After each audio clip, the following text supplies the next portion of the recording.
Hi, it was lovely meeting you yesterday, and I'm just going to go through your exercises so you've got a little bit of a reminder about what to do.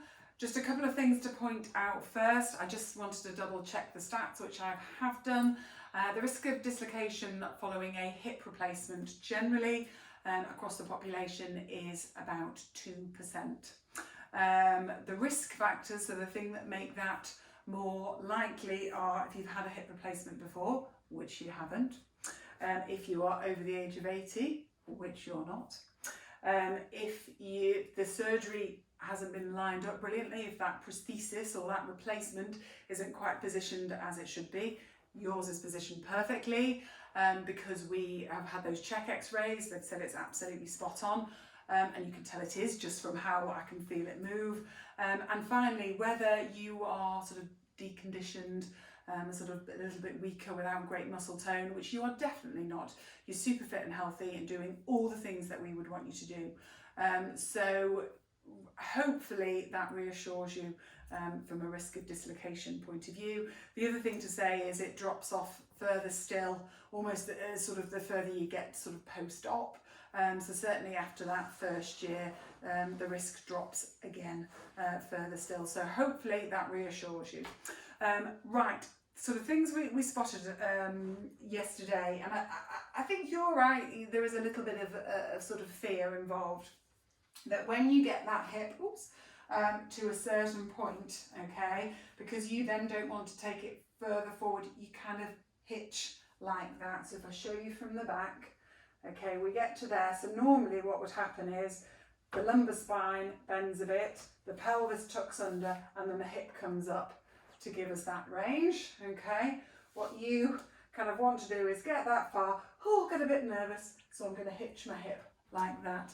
So that's the kind of movement pattern I just wanted to break down a little bit. And then we identified just mild weakness, but essentially in sort of your glutes where they've gone through surgically, which is not unexpected, but we can just strengthen that up even more, which will hopefully again sort of give you that confidence to get down and cut your toenails. Okay, so the exercises we went through, first of all, lying on your back. So you had that left knee bent like that, just to give you a little bit of stability. You're going to tuck your pelvis under and push the small of your back into the bed. You then bring that knee in towards your chest, hands behind your knee, and just give it a little bit of a hug and relax it down. And as you relax it down, and you'll be good at this, you've got to keep that pelvis tucked under and the small of the back pressed into the bed.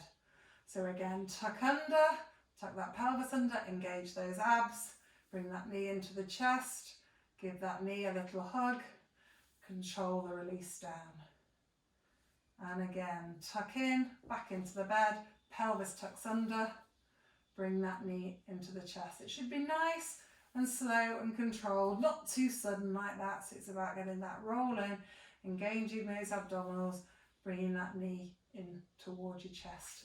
So that's that one to do. Along a very similar vein is the one in sitting. So again, that's thinking, so perching on the edge of a chair, not very ladylike I'm afraid, legs apart. And again, what you're thinking of doing is dropping that back, getting that pelvis to tilt, and then allowing yourself to lower forward towards those toes and have a little stretch. You can take both hands over to that right one and then walk yourself back up, tuck under, drop that pelvis, reach down, over to the right, hold it for a few seconds and slowly bring yourself back up. So those two exercises are essentially the same, just in different positions.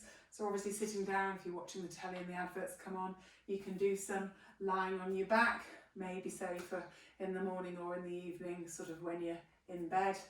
Repetition wise, to be honest, there isn't a magical number. 10's not a magical number, it's just a number we're very good at remembering.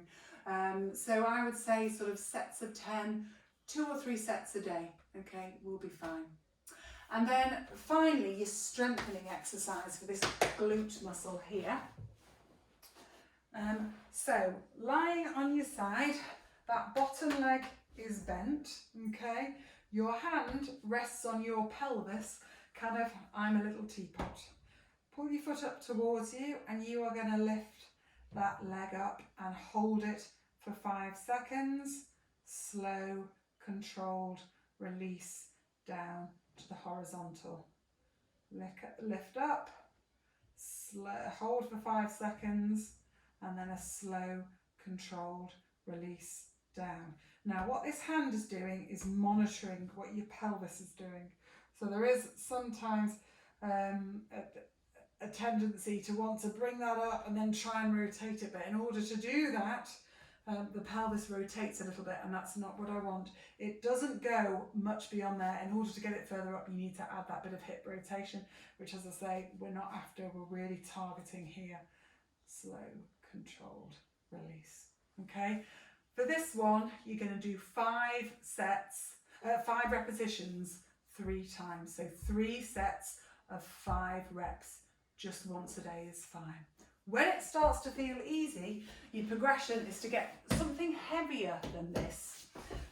This will give you the idea. So a good heavy coffee table or a chair with somebody sat on it. And it's exactly the same principle, but you're just going to take it up to that chair and then push into it. So we're really working the muscle, what we call isometrically.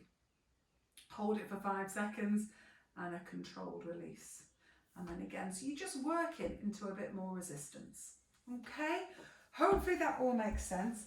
If you've got any questions at all, don't hesitate to just send me a quick email or drop me a text, and I'll see what I can do. But hopefully that'll help, and I have a sneaking suspicion you'll be fine. Okay, thanks.